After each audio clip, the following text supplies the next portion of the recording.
When I picked up the phone to ask my son Max about his wedding, my daughter-in-law Lena looked me in the eye and said with a chilling smile, "Oh, we already got married yesterday. We only invited special people." The words hit me like a bucket of ice water. Special people. I had spent 3 years paying their $500 rent, furnishing their home, filling their refrigerator. And I wasn't special. I stood in my own living room, holding the phone as if it weighed 1,000 pounds, watching my son avoid my gaze while Lena lounged on the sofa I had bought for them. My pale pink dress, bought for $200, hung uselessly in my closet. Weeks of planning, dreaming of appearing in wedding photos, vanished. The illusion of being part of my only son's important day crumbled in an instant. I felt a mixture of disbelief, hurt, and a quiet rage that I had long suppressed. For so many years, I had believed that love could be bought, that generosity ensured connection. But that illusion shattered, leaving only the raw truth: my devotion had been treated as a transaction. I sat alone that evening, staring at the walls that had witnessed my sacrifices. I thought about the humiliation, the manipulation, the constant emotional erosion. And for the first time, I realized, I had to protect myself. I could no longer let my life be dictated by those who saw my love as currency. It was time to reclaim my dignity. The following weeks were a blur of inner turmoil and quiet determination. I kept replaying the moment on the phone, Lena's smile, Max's evasive gaze. Every memory of my sacrifices, $33, $400 over 3 years, endless acts of care and love, felt like a betrayal etched into my very being. I wondered how I had allowed myself to be invisible in my own family, how I had accepted a love that came with a price tag. It wasn't just the wedding. It was the constant subtle control, the manipulation of my emotions, the guilt-tripping, the legal threats lurking behind casual conversations. I had been living in a gilded cage, thinking I was helping my family, when in reality, they were feeding off my generosity. I finally understood the truth: love cannot be measured in dollars, and respect cannot be bought. I sought guidance, quietly consulting experts, psychologists, and attorneys. Dr. Moore, a professional I trusted, examined me and confirmed what I had begun to suspect: my mental faculties were strong, my decisions rational. No one could question my clarity, my competence. It was a relief to have validation, but also a spark, an awakening that my fight was no longer just emotional, it could be legal. Hiring Mr. Weber, a seasoned attorney with a reputation for protecting the vulnerable, I felt a flicker of hope. The journey ahead would not be easy. Facing Max and Lena in court meant confronting years of manipulation, humiliation, and betrayal. But I was ready. For the first time, I felt the empowering mix of fear and courage that comes when a person finally decides, enough. I would no longer be invisible. I would no longer be a pawn in a game disguised as a family. The courtroom felt cold the first time I stepped inside, the air heavy with tension and unspoken judgment. Max and Lena sat together, smug and confident, as if the years of manipulation had earned them some invisible victory. I could feel their eyes flicking toward me, trying to gauge my weakness, but I stood firm, my back straight, my hands steady. This was my moment, not theirs. Mr. Weber called the first witnesses. My pharmacist, Mr. Green, testified about the trickery that had led him to sign statements misrepresenting my habits. Each word he spoke chipped away at the false narrative Max had built around my supposed incompetence. Then Dr. Moore explained the flawless results of my cognitive tests, the clear evidence of my mental clarity. Next came Mr. Summer from the hardware store, recounting how rationally I had managed my finances, including the decision to cancel automatic transfers.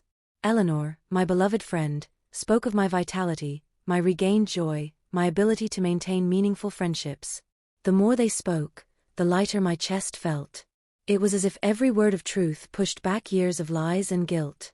Finally, it was my turn.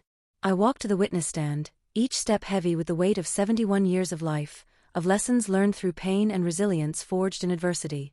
Mr. Weber guided me gently, letting me tell my story in my own voice.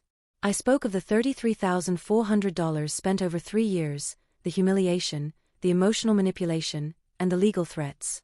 I explained why I had chosen to stop financial support, not out of malice, but out of self-respect. When Max's lawyer tried to portray me as confused, I answered with calm precision, every word measured and true. I explained that for the first time in years, my relationships were based on mutual respect, not financial dependence. And as I spoke, a quiet power grew inside me, a realization that I was no longer a victim, but a woman reclaiming her life. I began preparing for battle, not just to reclaim my money, but to reclaim my life. Every detail mattered. Every document, every witness, every story of manipulation and resilience would be brought to light.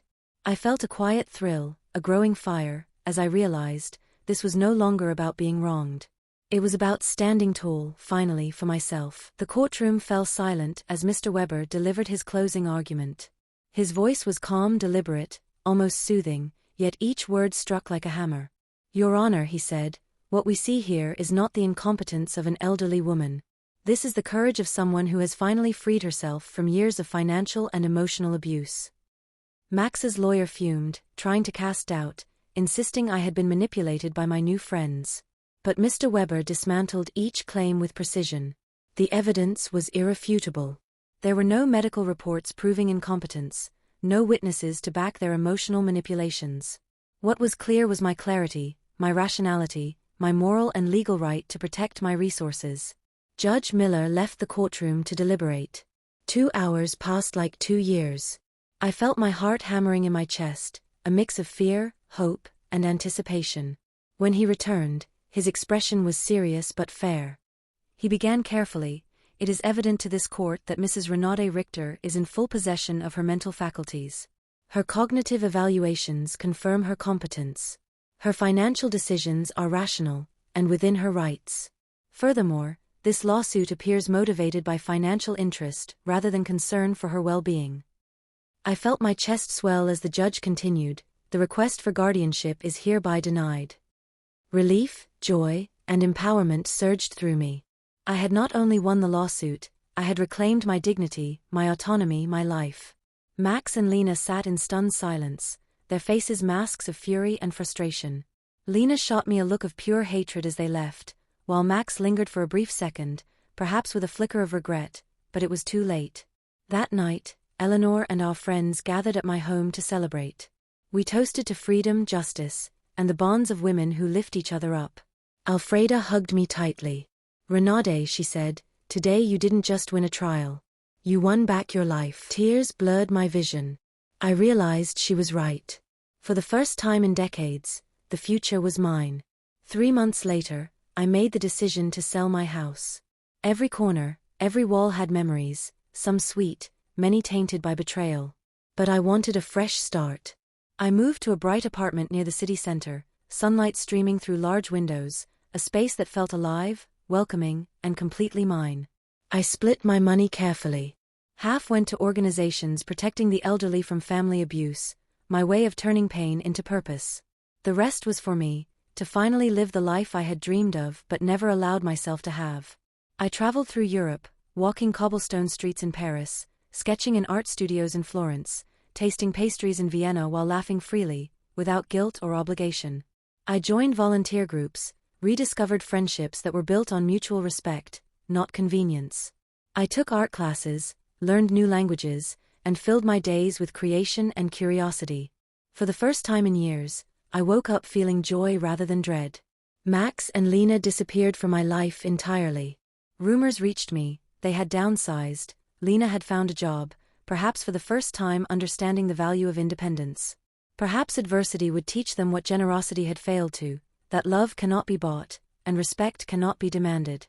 Some nights, I would sit on my balcony, a warm breeze brushing my face, staring at the stars. I thought about the woman I had been a year ago, fearful, manipulated, believing love had a price. That woman was gone. In her place, a stronger, wiser woman had been born. I had learned the most vital truth: love never has a price, and freedom is never too expensive. I, Renate Richter, 72 years old, finally loved the person who mattered most, myself.